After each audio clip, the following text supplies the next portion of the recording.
Hey, DawgNation, I'm Brandon Adams, and this is DawgNation Daily, the daily podcast for Georgia Bulldogs fans, presented today by Kroger. Big show for us heading into a major UGA recruiting weekend. We'll talk to Jeff Sintel about that. A lot of visitors on hand, some reaffirming their pledge to Georgia, other guys kind of already in the fold, just kind of helping with the hospitality part of this, and a few guys who are still trying to figure out where they fit into all of this. We'll kind of cover all of that with Jeff Sintel, and yeah, I may try to sneak in a question on Zach Evans before we're all said and done, see if we can get some new information on that topic. Speaking of running backs, I want to begin the show by talking about them because admittedly, and I touched on this briefly on yesterday's show, I'm still a little, unsure of exactly what the Georgia offense is going to look like this upcoming season. I think it's going to be better. At least I think there's a lot of evidence to suggest that it will be, but specifically how it will look in terms of what Georgia's legacy has been, great running backs, I think that's a question worth exploring a little bit. We'll do that off the top of the program. Really glad to have you with us as DawgNation Daily, the daily podcast for Georgia Bulldogs fans, presented today by Kroger. It begins right now. Today's episode of DawgNation Daily is brought to you by Kroger, fresh for everyone. Presented by DawgNation.com. This is DawgNation Daily, the daily podcast for Georgia Bulldogs fans. Here's your host, Brandon Adams. All right, so first and foremost, when it comes to Georgia fans, the thing they really want more than anything else is they want to win, right? They want to see Georgia win at a level that was higher than it has been the last couple of years. That makes them really no different than the average SEC fan or big-time college football fan. There's always an insatiable appetite for success. It makes things kind of restless at times to time, and fans can get kind of impatient, but winning is the name of the game. However, at Georgia, I do think from time to time things will take a step beyond just that. And various programs have their own version of this, but there is kind of a specific way that certain teams kind of want to win, or certain fan bases want their favorite team to win. And I think if you could kind of draw up a script for a lot of Georgia fans of what a winning season would look like for Georgia, back in the college football playoff, hoisting another SEC championship, if you want to talk national championships, you could do that too. I think a lot of Georgia fans would say, I'd love to see it happen, and I'd love for a big year for a guy like Zamir White to be a big part of it, because let's face it, Georgia has been running back university, or RBU, as you kind of hear that phrase from time to time. And in the change over to a Todd Monken offense, where I think we welcome in, and hopefully Monken's presence ushers in an era in which Georgia throws the ball more. Monken has said in the past that he wants to be the kind of play caller that throws to win. I like the sound of that. I think that reflects what the modern game is all about. And I, as a fan of UGA, I kind of welcome those kinds of changes. However, I'm also the kind of person that just in my personal life can at times be a little resistant to change. And so while some change for Georgia is good, there's a certain sense of, well, let's not do too much change in here. Let's still make sure the things that have made Georgia fun and unique in the past, those things continue. And around that running back position, that's a big part of that. I think this is especially true when you've got a fan favorite like White. And for whatever reason, White's just kind of always had a lot of fans, a lot of folks believing in him. I think when you're the nation's number one running back coming out of the class of 2018, that makes that a little bit easier to do. He's also a little bit of a quieter, more soft-spoken guy, so you can sort of project whatever you want onto him because he's not going to really say a whole lot one way or another. But he's a guy that fans really want to see break out. You hear that big Zeus cheer every time he does anything on a football field. That's always kind of fun to think about. And when it comes to breaking out and having a big year in 2020, that is something that ESPN apparently thinks is really possible. Connor Riley wrote about this the other day at DawgNation.com, and I want to kind of follow up with some of my own thoughts on this as well.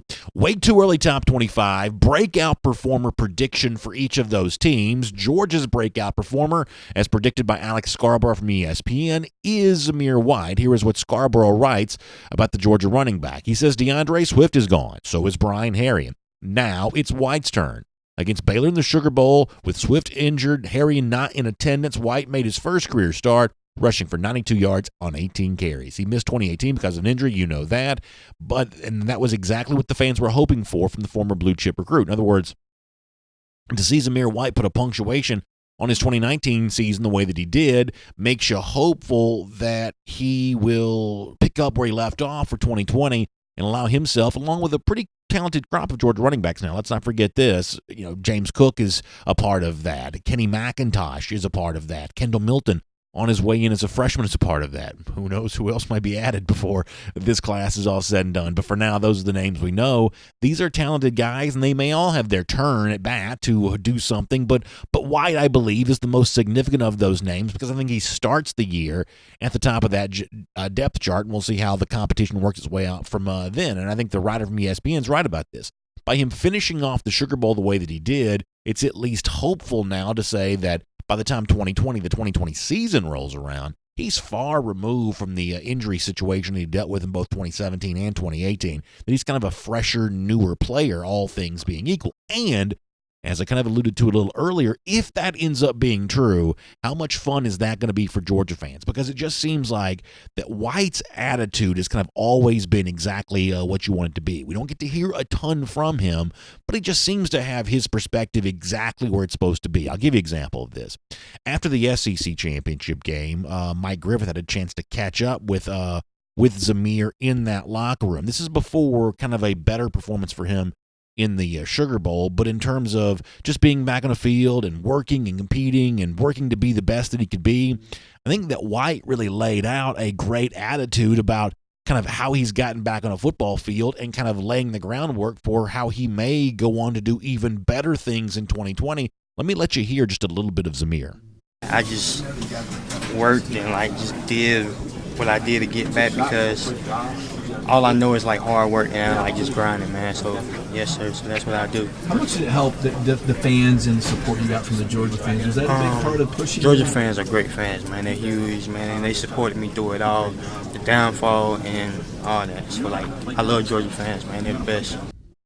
I mean, could you write a better quote than that? All I know is hard work and grinding. Obviously giving a nice little shout out there to Georgia fans. That is one of the reasons why. That little short clip, soft-spoken guy, not the most animated dude in the world. But words like that are one of the reasons why Zamir just continues to be a huge fan favorite. And Georgia fans like the idea of being RBU. But I think it's fair to ask, how does that RBU reputation change in the changeover to Todd Monken as offensive coordinator? And how do projections for guys like Zamir White? Because it used to be that you could just kind of pencil in the lead Georgia running back for X number of rushing yards and whatever else, because Georgia had built up, even predating Kirby Smart, by the way, had just built up a pretty good track record of being able to do those things. But it's at least, I think, fair to ask, does that projection change a bit when it comes to now what is a Todd Monken offense? And if you look at the recent track record for Monken when he's either been head coach or play caller on his own for how running backs have flourished with him, I do think you see a little bit of a mixed bag of results. Some of it's been really good. For instance, Joseph Randall, going back to Oklahoma State back in 2011 and 2012. Randall had a 1,200-yard season, a 1,400-yard season. So in that kind of version of the Todd Monken offense, a running back like Randall really, really thrived. At Southern Miss, though, as a head coach from 2013 through 2015, the results a little more uneven. The Golden Eagles were not very good running the football at all in his first year there, 2013. Maybe it's because he didn't inherit very much, but it's at least worth pointing that out. They rushed for 800 yards for the entire team for the entire year. 2014, a little bit better, but still the leading rusher, fewer than 600 yards in the season.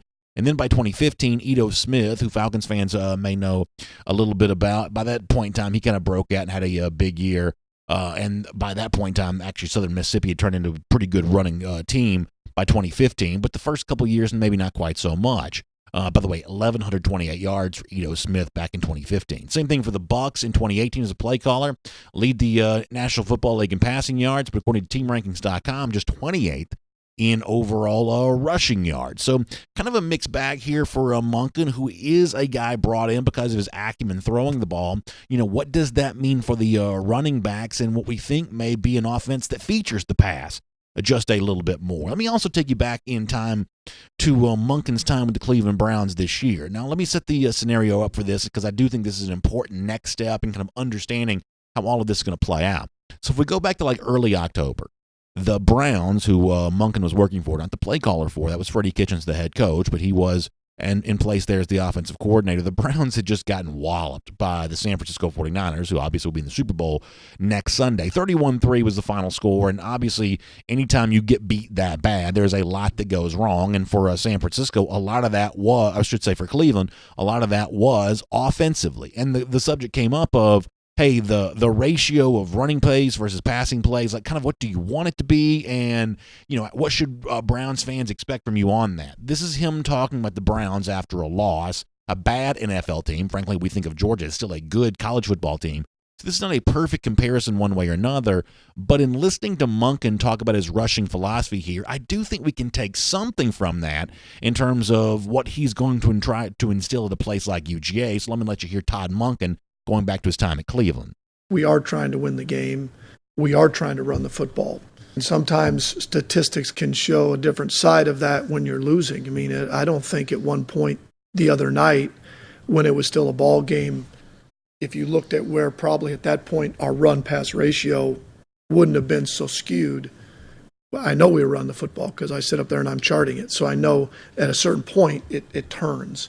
It just does. All of a sudden you go from a balance to imbalance because the only chance you have, you're not going to have enough possessions. You're just not. The clock's going to run on you. But I would hope that we understand the formula for us to win is to run the football, play action, get the ball out of his hands quickly, be able to move the chains. Still, we want to be explosive. We have good players. And obviously when games get away from you, it becomes where there is an imbalance there. And I really don't think that's what we're trying to do, is to develop an offense or to do anything other than do what we think is the best interest of the Browns, and the best interest of the Browns to move the football and win collectively as a team and play complementary football. And I think we're trying to run the football first, play complementary football, not turn it over, all the things that give you the best chance to win.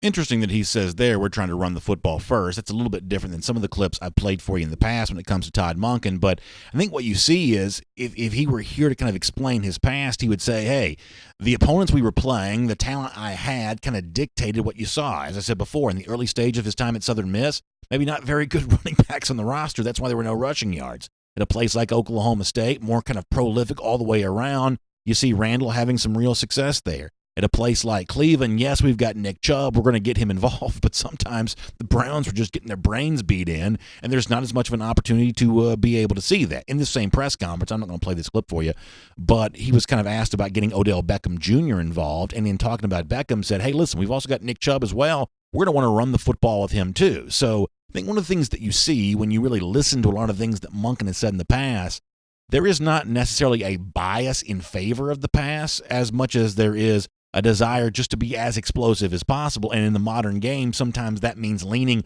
on throwing the football some. So the overall bottom line is, I'm not quite sure I can predict exactly what the Georgia offense is going to look like this season. I even said that some yesterday. However, I think the best case scenario, one in which the passing game improves without the running game disappearing, that best case scenario may indeed be the most likely scenario, because of all the years in which Monken's been a coach, he's never had more talent than he'll enjoy in 2020 in comparison to the teams he's going to be playing against. And in this perfect situation for him, or at least what could be a perfect situation, we may see a version of a Monken offense emerge that hasn't existed in any of his previous stops. That's at least what I think UGA fans should hope should be true, myself included. The passing game getting better, but still giving Zamir White a chance to flourish, and the other Georgia running backs there as well. This has been RBU in the past, and a version of running back university in the future could actually make things easier for the passing game to thrive.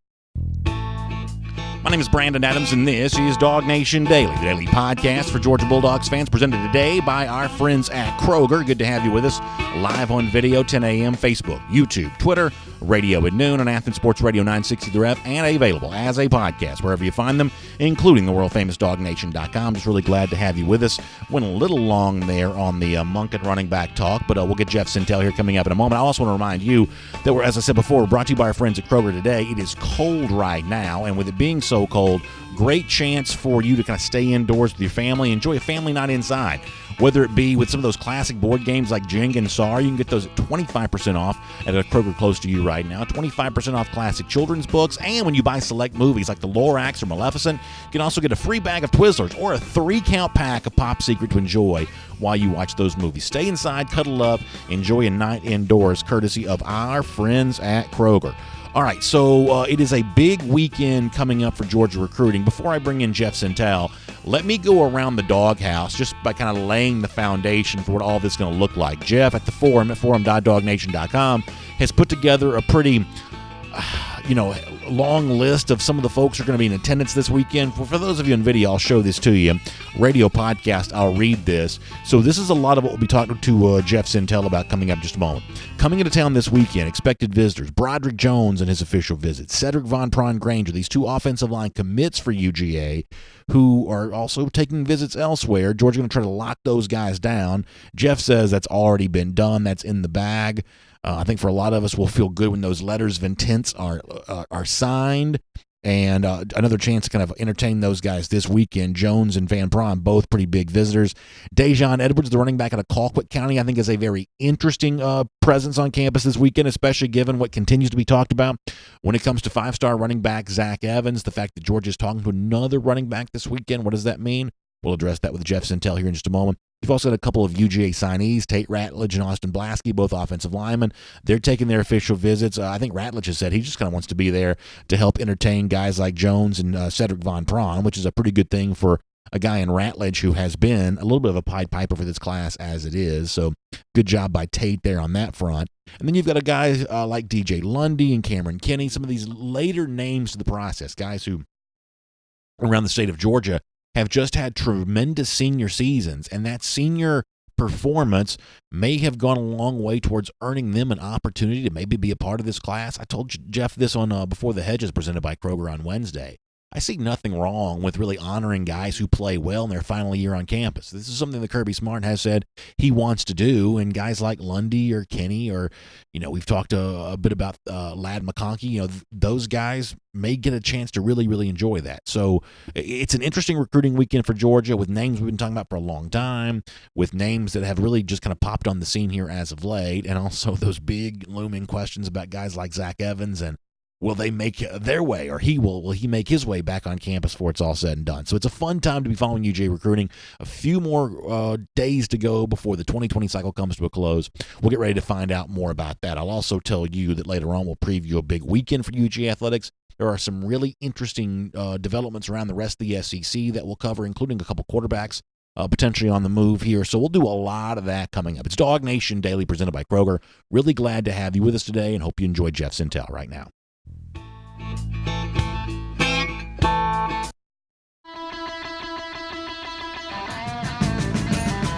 From Athens and across the SEC or wherever the recruiting trail may lead, here's a DawgNation.com insider. I'll say hello to Jeff Sintel here. And, Jeff, before you joined us, we were kind of going over the list that you put together at the forum at forum.dawgnation.com about who all is going to be on campus this weekend. So we'll start broad. We'll kind of work our way into some individual names over the course of our conversation. Just going to give me a general overview about the offensive linemen coming in. I'm assuming a big visit here for Jones and Cedric Von Pron Granger, and just kind of where you think all of this stands as Georgia gets ready to host a bunch of guys before the 2020 cycle comes to a close here at the beginning of February.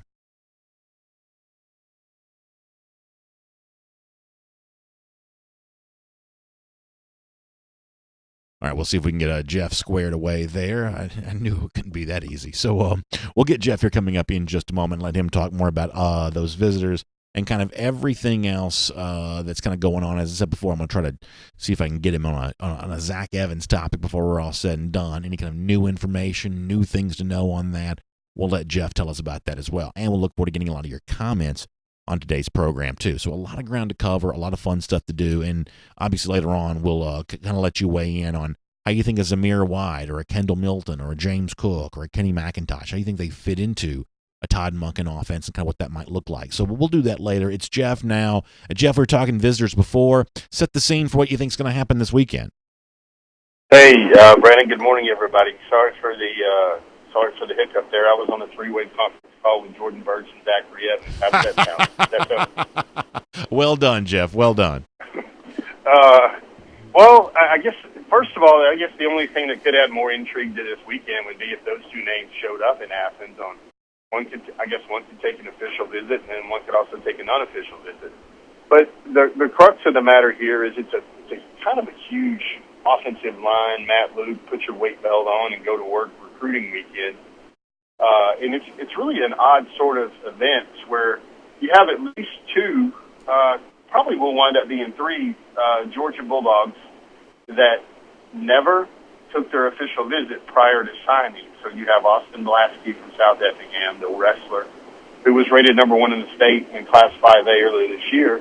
You've got Tate Ratledge. I mean, gosh, Tate Ratledge has been to Athens probably more times than you have, Brandon. And it's kind of funny how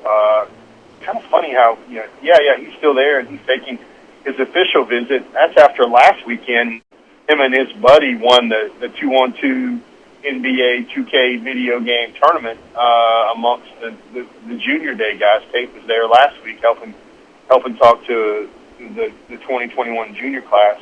And then the names that have been on everyone's mind. And for me, what I would consider the closing kick and everything else is gravy for the 2020 cycle, and that's Cedric Von Pron Granger. I could speechify for a long time about Cedric Von Pron. I'm just going to say he's one of the most mature players I've ever been around. Winning and losing and playing for his brothers certainly means a great deal to him. And I think when he does choose Georgia and sign with Georgia, I think he'll be a team captain type, much in the same way that I was touting Azeez Ojulari as that type of player in advance before he even got to Athens at the same time, a year and a half ago or whatever. So, and then there's the name Broderick Jones. Broderick Jones is visiting. I think he's just getting back from Illinois. He's taken a visit to Arkansas. The Georgia officials coming up. He's got an Auburn official planned. Everybody likes to worry about this guy. And, for me, I'm just not in the business of drumming up drama. Where I just don't see the drama other than he's a highly rated guy. Our good buddy Connor Riley tested this morning in his DawgNation video stand-up that he could be seen very well as the most important remaining recruit in the class at the very least.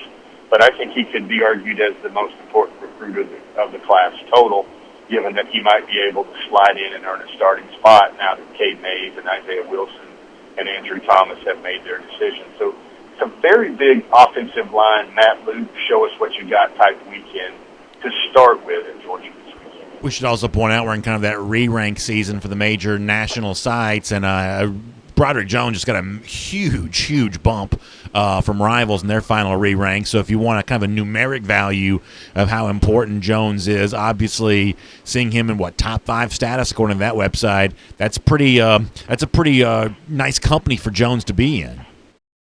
Yeah, the thing with Jones, and I say this often because it's the quickest descriptor I can come up with, it's every time you see him, you'll hear or you'll say he's X amount of pounds. And then you look at him on the hoof, and you're just like, man, you look 20, 25 pounds lighter. You saw him at the All-American week, All-American week for Under Armour in Orlando, and man, he doesn't have the best technique yet. He wasn't dropping his hands were dropping too low. He wasn't kicking out and kind of coming squaring his shoulders and coming parallel to the line of scrimmage. He wasn't doing any of that. But his natural balance and athleticism was good enough to just mirror those guys and just keep them away from the pylon and the one-on-one drills that everybody focuses on. But, those things are always weighted so much towards the defensive linemen because they have no threat of worrying about the run game. But I'll never forget, I was watching Broderick, kind of gallop up and down the field, and they were doing these drills in warm-up. Kind of think about maybe everyone's old-school karaoke on steroids a little bit. Some of these safeties and linebackers were just like, to heck with this, after like 2 or 3 steps or like 5 or 10 yards of a pace up and down the warm-up line. And there's Broderick Jones just getting after it, looking like he's a skill guy, a tight end, hopping on one leg, going back and forth.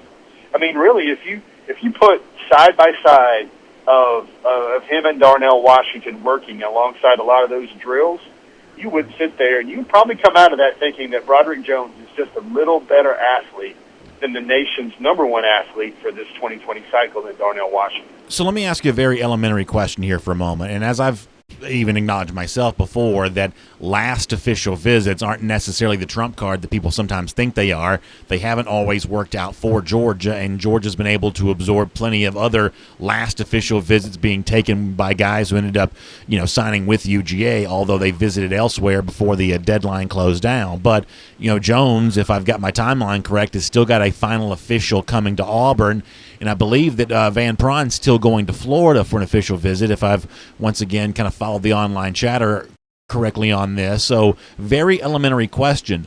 Why don't those visits matter? You seem to be really, really confident that Van Pron and Jones are going to land at UGA. I've got no reason to dispute you. I guess I probably agree with that as well. But just for the most basic possible question, why is the Van Pron visit to Florida not a threat? Why is the Jones visit to Auburn not a threat? Or really any of the other visits we've seen Jones taken as of late? Yeah, so I know everybody would like for me to write a blank check with my mouth right now and just say, or not write a check, but give some sort of authenticity that these are just young men taking visits, because the reality here is that anything could happen in college football recruiting. But with the Cedric Von Granger issue, it's already been well vetted.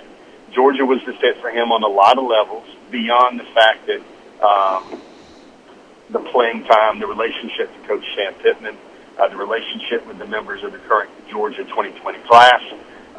One of the most mature things any recruit has touted to me in a long time is that Cedric Von Pron compared the economic engines of Baton Rouge, Louisiana, to the Tuscaloosa, Alabama, to Atlanta, Georgia, and the Athens community. And I don't think Gainesville, Florida fits into a kind of a hierarchy where the economy, the networking, the opportunities there for Cedric Von Granger are going to be any better than the Atlanta area, especially when he has family in the Atlanta area, especially when he has immediate family moving to the Atlanta area as well. It just seems that that's a very mature, very, very vetted decision. And I don't think those things are changing. So I think it's a time when everybody's going to shoot their shot. Everybody's going to make their best pitch. But, this Cedric Von Granger fellow, guys, he is a different type of dude. And he just looks at this recruiting stuff from a totally different way. The things here with Broderick Jones is now Georgia has a clear starting opportunity to go along with. He's getting to know Coach Matt Luke, and the location factor is so huge for Broderick Jones. It's always been. Athens is only about 70 miles up the road from Lithonia. I don't think Dan Mullen and all his wizardry, I don't think he can change that. I don't think Gus Malzahn can change the simple geography here that Georgia just checks the box on so many levels. And Matt Luke is now a guy that's coming into his world as a guy he'd like to be coached by. But you also have to remember, we wrote about this recently. Relationships matter with Broderick Jones. I'm not just talking about the offensive line coach. There's Kirby Smart, there's Jonas Jennings, there's Dell McGee. There are guys like that are big influences on his recruitment that he feels very comfortable with and has felt very comfortable with. And then you add in the fact that Broderick Jones wants to play for championships and be a part of something big.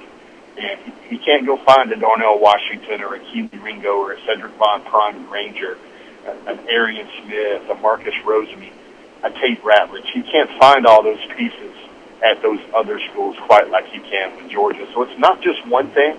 It's kind of just a combination of everything that Georgia should feel as secure as anyone likely should right now when it comes to two commitments. I mean, Cedric Von Pron basically said matter-of-factly to me, and we need to come back to that final reason about Cedric Von Pron, was he said that had his team, his Warren Easton team, and folks, this young man bleeds for Warren Easton. He probably cares about his high school and his high school brothers as much as any recruit I've ever been around. Cedric Von Pron wouldn't take official visits during the fall because it would detract from the chance to win a championship there at Warren Easton. There's a lot of things to think about there when you look at, Cedric Von Granger and Broderick Jones. It just seems that Georgia has done enough to stay in a very good spot with both of those guys. You know, when you look at some of the other guys who are going to be here, they kind of represent what, at least to my eyes, appear to be late interest by Georgia, whether it be like a DJ Lundy or Cameron Kinney, to a certain extent maybe even a Dejon Edwards a little bit. And I think for a lot of fans, it's a little bit difficult to process this huge flurry of what appears to be late offers, or at the very least late interest. We had a lot of names show up on Before the Hedges this past week, for instance, that were not names we had talked about before. Late interest on Georgia's part with what also seems to be only a small number of scholarships available, at least based on the kind of numbers we've kind of kicked around there in the past. How do you process what looks to be kind of a tight number situation for Georgia with what has suddenly kind of turned into a relatively long list of late interest for guys that we've had to acquaint ourselves with pretty fast? Yeah, there's a lot of interchange stuff going on right now, and part of that is this, as we spoke about on Hedges, man, it's just the senior year evaluation. Georgia looks at the senior film and maybe their new fits into this program, and they combine it with some expected program attrition, which has happened and which can still happen, and they also combined it with perhaps new fits for the systems they're running on offense. I think, there's a guy named Charles Bell, the sixth of all things. This is just the recruiting cycle for me and everyone out there, Brandon, where we have someone that's the sixth in their family of a family name, not the fourth, not the third, not the fifth, but the sixth. That's a safety back from Boston, Massachusetts. That's Charles Bell, the sixth. He's going to take an official visit this weekend out of Boston, Massachusetts. He was, that's Sorry Johnson. That's the next weekend. But Charles Bell is out of Maryland, and he's a guy that had recently decommitted from Syracuse, and that's probably a causal and effect thing when you look at Enos Rakestraw, who now has given his last official visit, which was going to Georgia, to Texas, and that means Georgia's kind of got to get back in that lane for maybe that extra DB they want to add. I think a couple offers stand out here is very interesting. One of those is the name Cameron Kinney out of Collins Hill in Gwinnett County. Now, Cameron rates on the 24/7 Sports Composite as a 3-star defensive lineman. But when you start looking around that story, Georgia has offered him to play center, and his other official visits and other options there are Air Force and Army. So that's another senior year evaluation. This may be another Matt Luke evaluation about the type of guys he wants to get in his program. But Cameron Kinney is also taking an official visit there, and you see those two military schools there in the service academies. They like to see their prospects have great grades, and I think if Georgia even gets maybe tight with a lot of folks wanting to say yes on the numbers front here for the 2020 class, that might be a guy who could come into the class as either as a preferred walk-on type guy in the very end, because Hope Scholarship is obviously a benefit there to an in-state prospect. There's just a lot of things, and I know most schools would feel nervous with, or most daily podcasters would feel a little angst or anxiety about what's happening with all these names that show up in the 11th hour. But the other thing you got to remember is just rest satisfied that this class is almost fully complete, and now it seems like Georgia is trying to hone in on or dial in a name here, a name there, that they really feel would benefit the roster and pieces that they don't have going forward. I want to finish with a question about 5-star running back Zach Evans, because obviously that storyline won't go away at all. Let me squeeze in one more thing on visitors before we get there. 2020 class, you're about to put the ribbon on that, but work continuing with the 2021 class as well, and I always butcher this young man's name, but Ajayi Hall, the 5-star receiver, looks like he's expected to be back on campus again this weekend, so a little bit of time to entertain a pretty important 2021 name while the finishing pieces get put on the 2020 class? Yeah, so, it's an intersection of things here because, Brendan, you're going to love the fact that I can say 5-star in front of Ajayi Hall's name as well, and the nation's number one wide receiver at this time now for the 2021 class. He's now moving from Armwood, Florida to ING Academy for his senior year, so he's really the best receiver in the country. Then he will show that playing for ING and going against those DBs in ING in practice every day. I don't anticipate, especially with this late interest with Ladd McConkey, I don't anticipate Georgia going too deep in the paint for a lot of receivers in 2021, especially not more than maybe 2 or so. But I'm sure most would feel empowered to look for Georgia looking at the very top of the list at the wide receiver position. You think of a guy, Hall is a guy that would definitely be on Georgia's mind, as Isaiah Brevard in Mississippi. And there's also another homegrown Bulldog, Jaden Thomas, that's from Pace Academy. It's also a strong consideration for Georgia in the 2021 class as well. Right now, Brandon, is an interesting time because there's so much late juice here with 2020 when you add in Mr. Evans and you add in Mr. Birch, and the uncertainty about two unsigned All-American prospects. Toss it in there with Sam Pittman out, Matt Luke in, and then you have the 2021 narratives popping up with the Barrett Carters, the Emeritus Mims, the Brock Vandegriffs, the Will Shipleys, the Lavassier Carrolls, the Cody Browns, on and on and on. And then you got every day, this is the season where Georgia, who feels so good about its 2020 cycle, that it's really, kind of grinding and working hard on the 2022 prospects and the 2023 prospects. You see the son of former Georgia defensive end Philip Benton getting an offer, which was a very big offer out of Newton High School in Covington, getting what he called a dream offer. And then you see a young man out in Texas, Brandon, that I'm already going to tell you, I've been watching him for about a week and a half now, 2 weeks now, because I've heard about the waves he's making. And sure, this is the part where Brandon kind of tunes me out and then goes Charlie Brown, wah, wah, wah, wah, wah, wah voice when I start talking about it 2023. But that young man has got some woe to his game, and I mean some, Zamir White early woe to his game as well in his high school film. And it's just stuff here, man, where it seems like right now it's an intersection or an interchange of everything going on with Georgia recruiting where there's a lot to look at and there's a lot to filter through. So let me finish with a little talk on five-star running back Zachary Evans. I said this on yesterday's show. I'm entertained by all this. Ultimately, that's what all of this is kind of supposed to be. It's supposed to be fun. It's supposed to be entertainment. Evans, I think, has been entertaining. The twists, the turns, Georgia out, maybe now Georgia back in. At least it certainly seems that way, or the possibility at least exists that Georgia's back in. The fact that really no one can say with certainty only makes it more fun for me. I've told you before, I think both on and off the air, I'm not quite sure what could happen in February that would make me feel like this was over with one way or another. I guess, Jeff, I'll just let you take this wherever you want to go with it. What do you think about where things currently stand with Evans? Oh, man.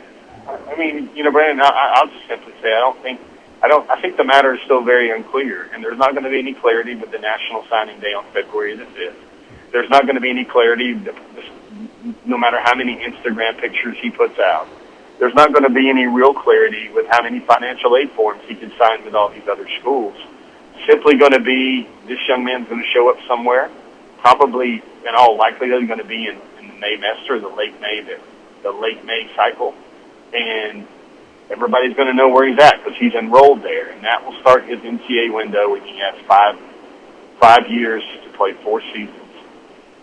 Man, he's so talented. And I guess I always strive to find positivity when I discuss Zachary Evans. And I really try to do that. So if this young man, wherever he winds up, if he becomes a part of that program and he is bought in, I'm going to say this, he's going to be worth all the trouble, or worth all the angst or the back and forth or, kind of like those Godfather moments for folks who follow our recruiting, just when I think I was out of this Zach Evans stuff, then it pulls me back in. I've got people that follow our coverage by the word and the letter of what we write and what we put out there, and they kind of come at me with and I understand it that it's probably Zach Evans fatigue, but this is going to be the one 5-star with Georgia. If they do land in the fold, it's going to just create so many diverse opinions about it. I remember when Zach Evans told me at the Under Armour week, he said, I don't really care what the fans think. I don't really care what they think about what I'm doing or what I'm going through here. He's like, all I know is that when I get there, they're going to love me because I'm going to make plays. And he's probably pretty right about that. I don't think anybody would think for 1 second about Zach Evans and maybe the ups and downs of this recruitment. Should he show up and even flash Brandon 90% of the talent that he clearly has? And I think that's what all the fuss is about a little bit. Everybody wonders, Zach Evans, what does this mean for Dejon Edwards? He's a heck of a football player in his own right. And then you think of DJ Lundy. kind of like what we put in the forum this week, how, yeah, he's going for his third wrestling state championship. He's been a state champion now at Irwin County, and he's a guy that Georgia's recruiting as an inside linebacker. But make no mistake, if numbers ever get shy and shallow on the running back side of the ball, and those folks who hike up their britches and say, well, Georgia has to have, this is Georgia, they have to have 5, 6 scholarship running backs on the team. Well, DJ Lundy's a guy that can cross over and cross-train and be a pretty good SEC running back in his own right, especially when that's not his primary position. So you said a moment ago, what does this mean for Daijun Edwards? And you asked it as if it was a rhetorical question. Let me ask it as a non-rhetorical question. What does all this mean for Daijun Edwards, a good back in his own right out of Colquitt County who's expected to be on campus this weekend? Yeah, I think that decision really comes down to Georgia and Florida State. There's just been some off and on with Georgia so much that it seems like Florida State can come in there and, man, they could legitimately paint Daijun Edwards as a dude and as a guy and as one of the centerpiece remaining finishes to the class. And I don't think Georgia can say that.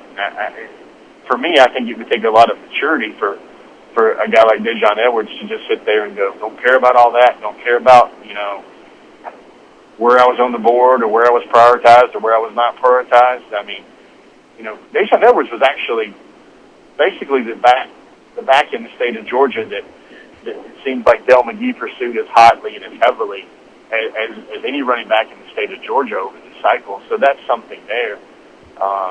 It all comes down to, Daijun Edwards is going to sign somewhere on February 5th. That's a given. No one knows, Zachary Evans is not going to do that. And Georgia has to start looking again, and I guess these are still great problems to have. You want to run that race and think we're good at running back. We're just going to call whatever happens with Zach Evans in the class as a best player available or kind of like a late addition to the class and go from there. And then Georgia has to start balancing whether Daijun Edwards is more valuable than a slot receiver like McConkey or these other late pieces like that, potentially an Alex Huntley, potentially a DJ Lundy going forward with that.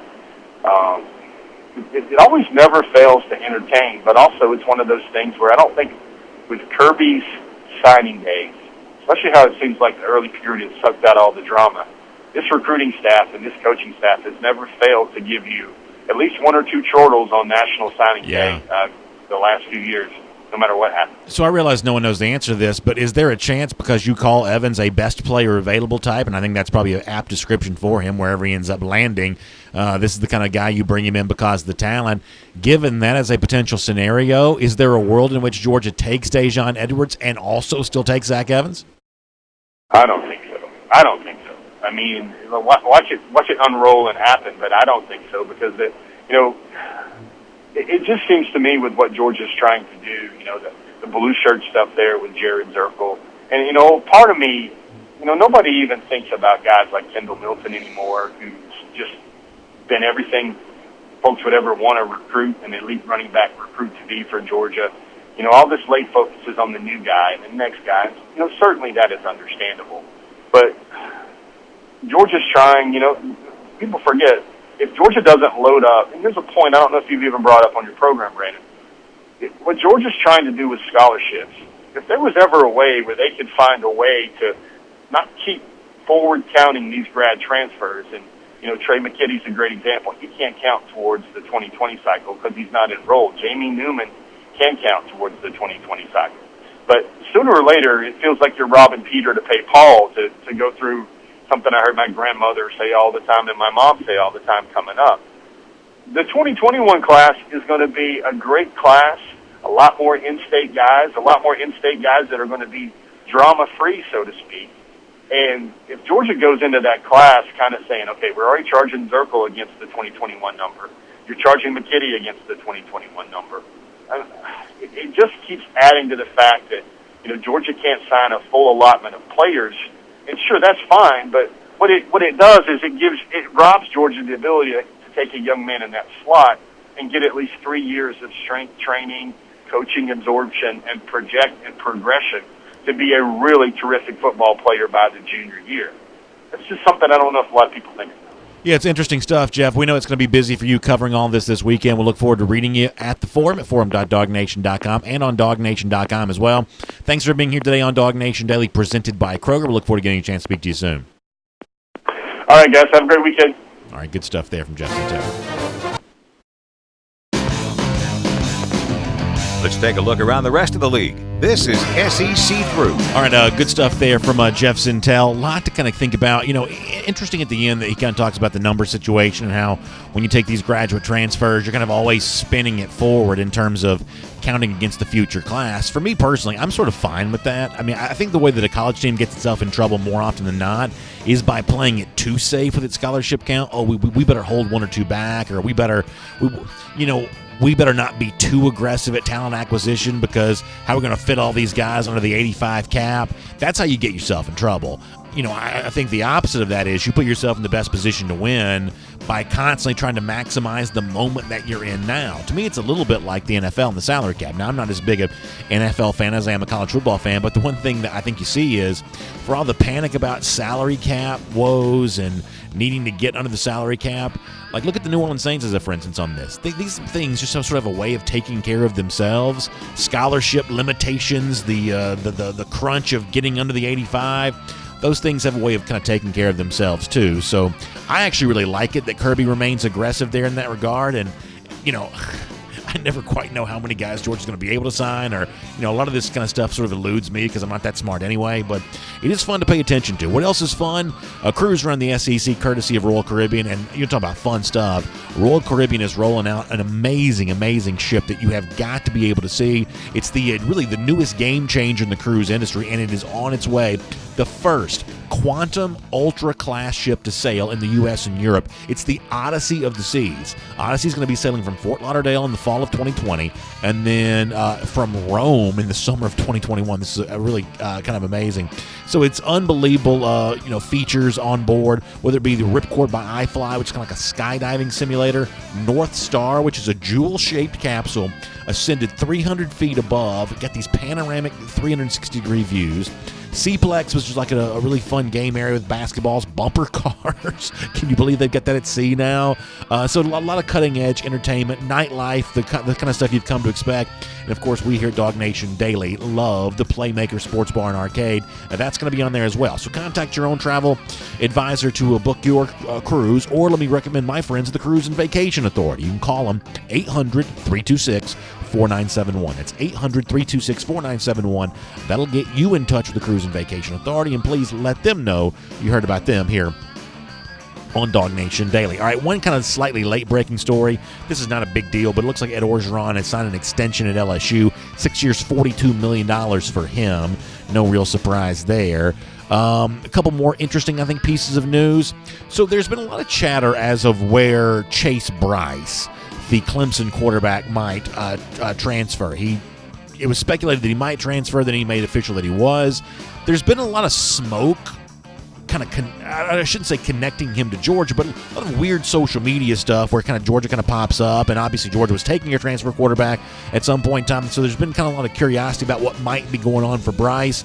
I wanted to offer this as an update. Greg Arias, who covers Vanderbilt, I believe for Sports Illustrated, I think, covers Vanderbilt, has said that there is he's spoken to Bryce, and Bryce has been in contact with Vanderbilt. So if you're wondering where Bryce may be going, at least one of those confirmed suitors is now Vanderbilt. So keep your eye on that for Bryce, the former Grayson quarterback, maybe in the mix for the Commodores, at least according to a report coming out of Nashville. Speaking of transfer quarterbacks, I think this is interesting. So 24/7 Sports, which does like the crystal ball feature for where high school recruits are going to go, also does crystal balls for its transfers now because it's got a little transfer portal section there.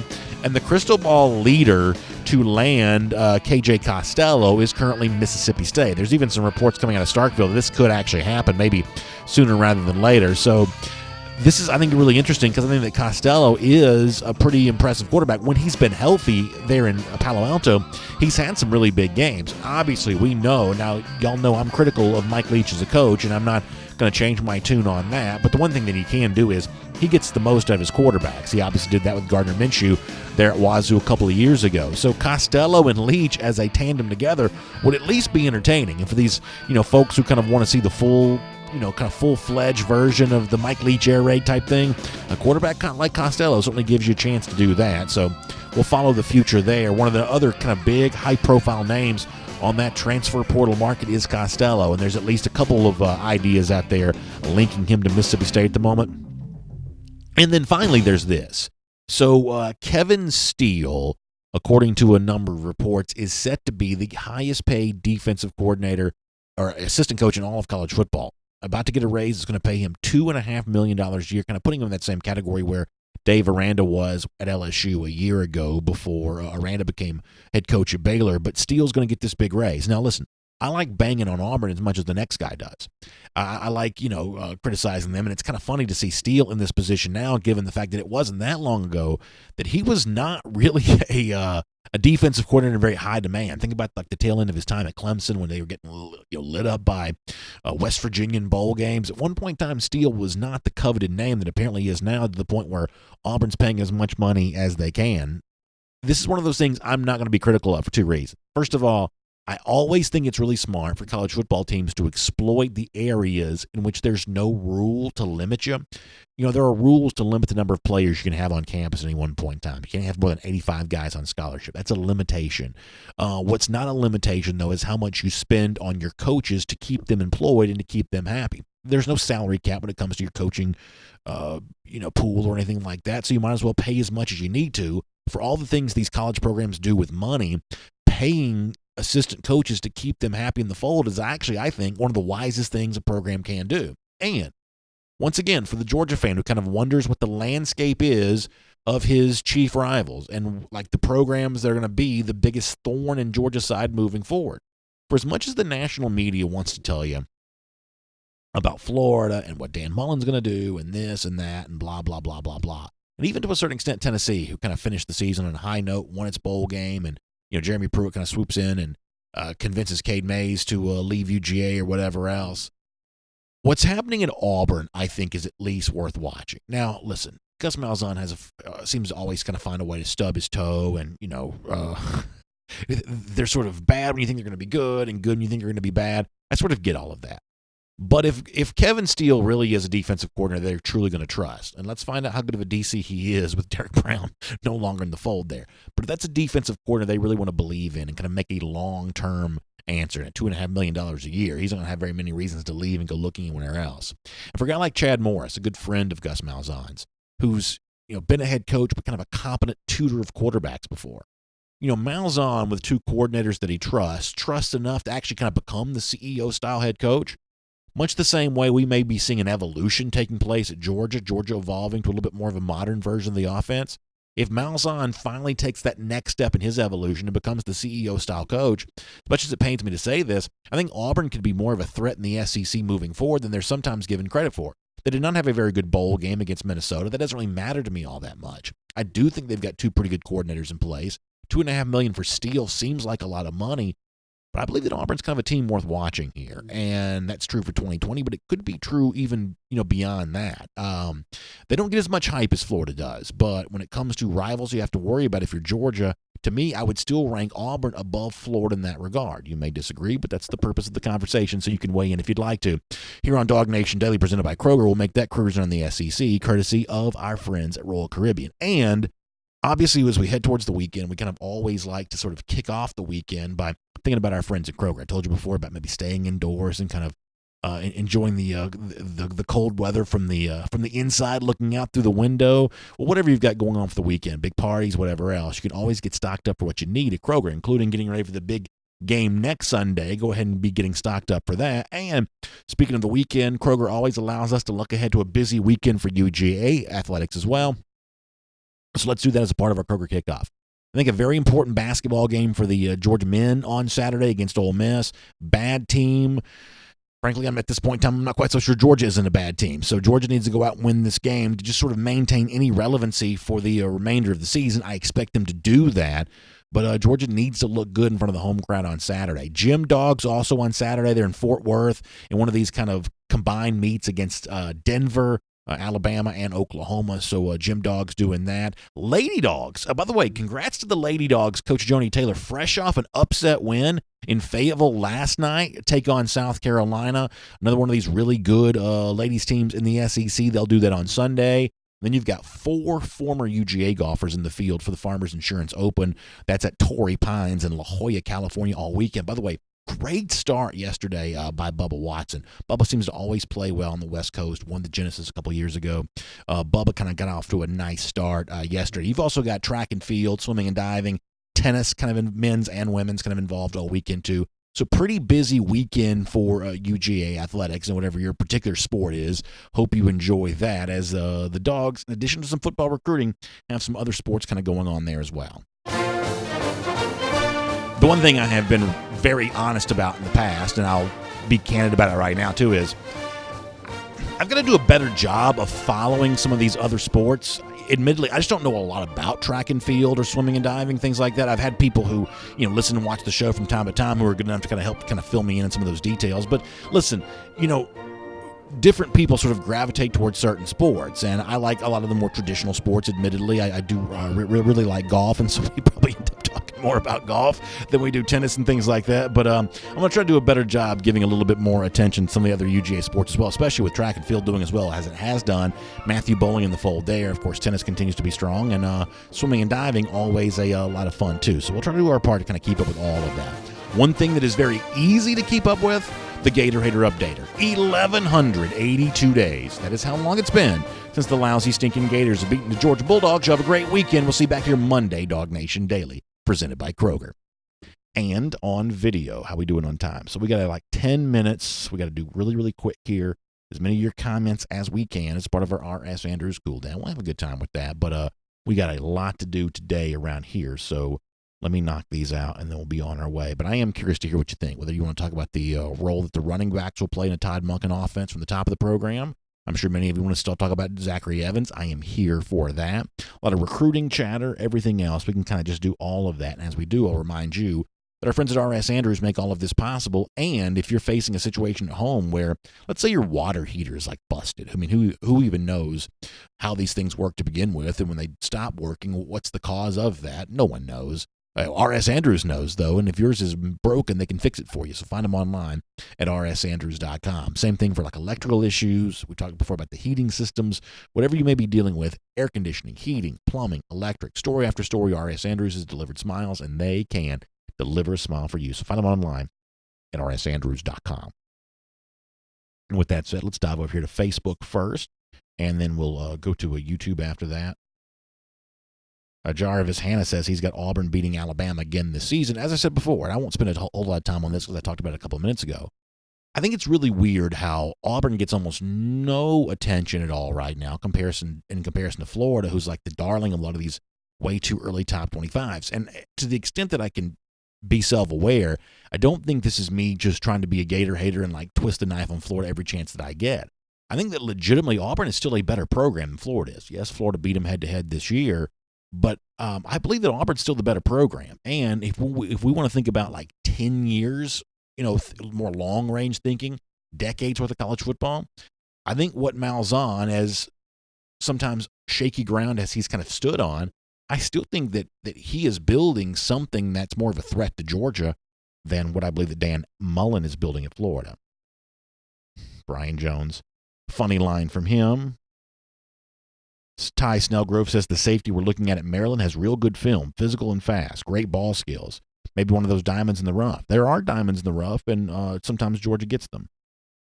Will Scott says, am I going to buy the new Brock'em Sock'em robots? I do like the idea of that, referencing our Brock Vandegrift nicknames. I like that a lot. Easy Brown says national media wants Florida back. That could probably be true. Robert A. Smith says, why doesn't Jeff think Evans won't sign someplace by 2-5? Because the conventional wisdom among the recruiting community, Robert, is that Zachary Evans signed a letter of intent, was released from that letter of intent, and a certain reading of the NCAA rules would lead you to believe that he can no longer sign a letter of intent anywhere. Now, listen, I think a lot of this stuff is very, very difficult to comprehend, and sometimes our assumptions of what the rules are and what the actual legalese of the rules can be a little bit different. But the common assumption is that Evans, having signed a letter of intent, and that's what's been reported has been done. Georgia's made no comment on this, but it's been reported by a number of outlets that he did sign a letter of intent, was then later released from that letter of intent. That once you've signed one, you can't sign one again anywhere. Not at Georgia again, at least I don't think, and certainly not anywhere else. So, and we've seen recruits not sign letters of intent before. I believe that Roquan Smith didn't sign a letter of intent as just a for instance. So we've seen recruits show up without a letter of intent. You don't need a letter of intent to show up. He can sign like the grant and aid paperwork, which binds the school, doesn't bind him. But the thing that binds him, the letter of intent, he's already signed one. And there's at least a certain reading of the rules that would lead you to believe that he can no longer sign one anywhere else. So we may never see the kind of fancy edit tweet of, Zachary Evans in Georgia's class or in anyone's class. That just may not be the way this one's going to play out because of the NCAA rules. I hope that makes sense, and I hope I'm correct in what I'm saying. A couple more Facebook comments. John Benton says, the Evans story is so weird. When will we know what actually happened? So when it comes to like everything that happened behind the scenes and why he didn't initially announce at the All-American game that night, and why it was that Georgia decided that it wasn't ready to accept his commitment, at least that's what we've been led to believe. We will probably never know the answer to that unless he really does go on to be such a good player that there's a demand for a now the story can be told type 30 for 30 thing or something like that. But the odds are is that we'll just never really know what all this was about. And I think one of the reasons why, like, you hear like excitement in my voice when I talk about Zachary Evans, but sometimes maybe less than excitement when it comes to some of the other people, like say maybe Jeff Centeo. I mean, there's no denying that there is contradictory evidence when it comes to Evans.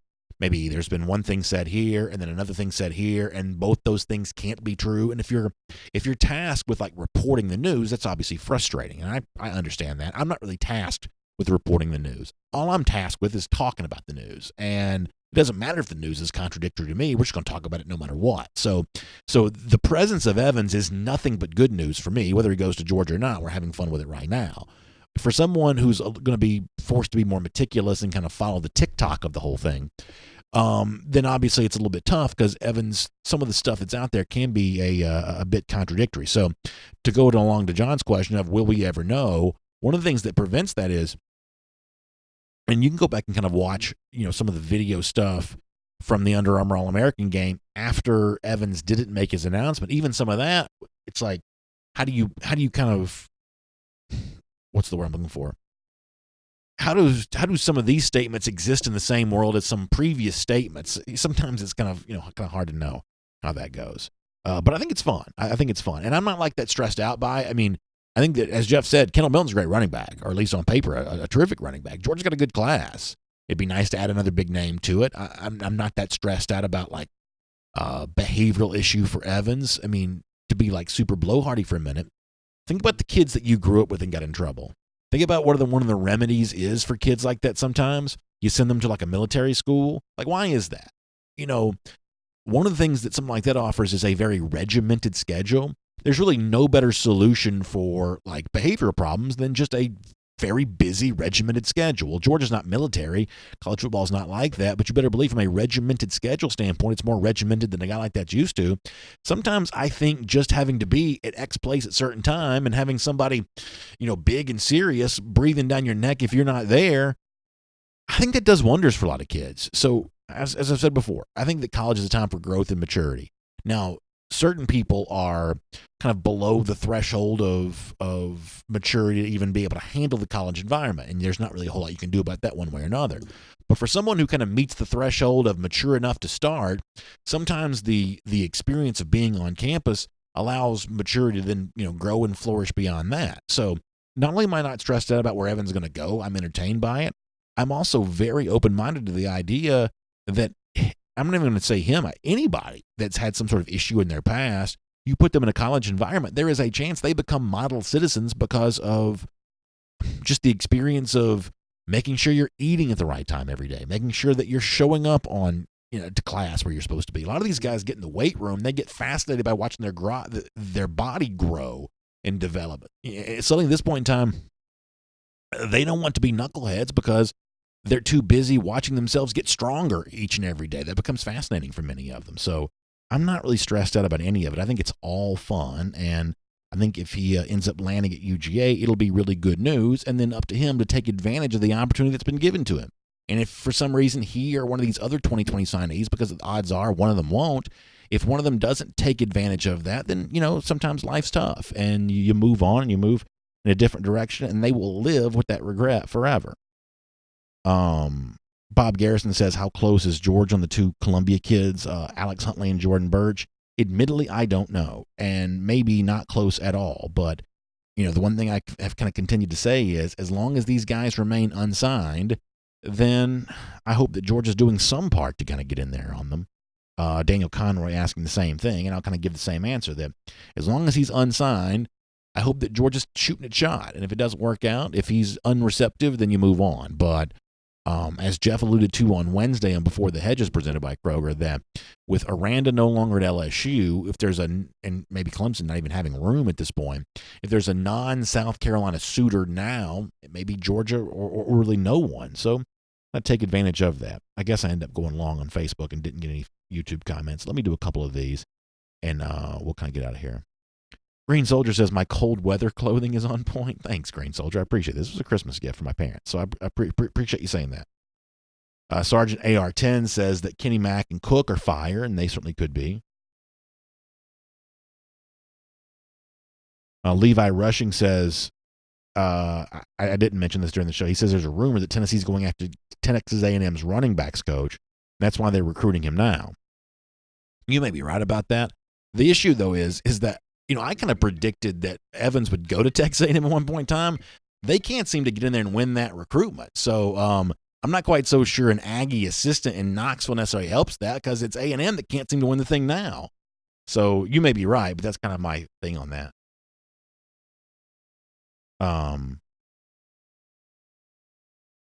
Dina Pruitt says it's not Jim DAWGS, it's Jim DOGS. I did not know that, Dina. We'll make sure we correct that for the future. I was not aware of that.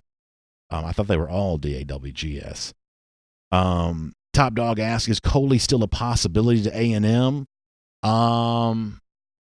Yeah, I would say probably so. I mean, that seems to be the most likely landing spot if Coley does leave. It's not a given that he'll leave, by the way. But if he were to leave, I would say that's probably the number one possibility, because that was the school that pursued him in the past. So would I say that's a possibility? Yes. I mean, as I said before, to me, the Buster Faulkner role, as it's been currently described as an off-field, quality control analyst, he just seems overqualified for that position. So something to me feels like we'll see another domino fall, because I have a hard time believing that Faulkner would have come to Georgia for just that role alone. I mean, $150,000, which has been his announced salary, not a small amount of money necessarily, but it seems like he's more qualified than that. Thomas Bolton says, what does the Vandegrift signing mean for Carson Beck, in my opinion? I think it's kind of putting everybody kind of in the same boat here. I think that Georgia needs a quality quarterback in the future. And I really think the only way you ensure the likelihood of having one is by having the deepest quarterback competition you can have. And I don't really know that there's anybody who I would look at and say, hey, you're our guy. We're not going to recruit anybody other than you. In fact, if you want to just get deep into the weeds here for a moment, I believe that's one of the things that kind of got Mark Richt in trouble from time to time, whether he outright told people that or just behaved in such a way that when Georgia would recruit a certain quarterback, you wouldn't see them get back involved with other quarterbacks again for a little while. And I just think you're counting on your own scouting to be too specific and too accurate if that's the way that you behave. So who's the best quarterback between Beck and Vandegrift? I don't know. The recruiting rankings have their one thought on that. Who's to say they're right? But the only way to find out is going to put them all in a pile, let them kind of sort it out for themselves. So, I think that Beck is a prospect to be liked. I think that Vandegrift is a prospect to be liked. Mathis kind of much the same way. There's a lot to like about him too. And for really none of these guys am I going to say, hey, you're our guy no matter what. You got to go out there and kind of win that competition. And if you can do that, then things are all good. All right. Anything else before we go? Good comments today, by the way. Really good comments. I think we've actually been on a pretty nice run of comments as of late, which has made me very happy. me see if I can do one more on Facebook. Gerald Harmon says somebody's going to end up being the backup, and that's true. That's true. I mean, someone's going to end up being disappointed, in other words.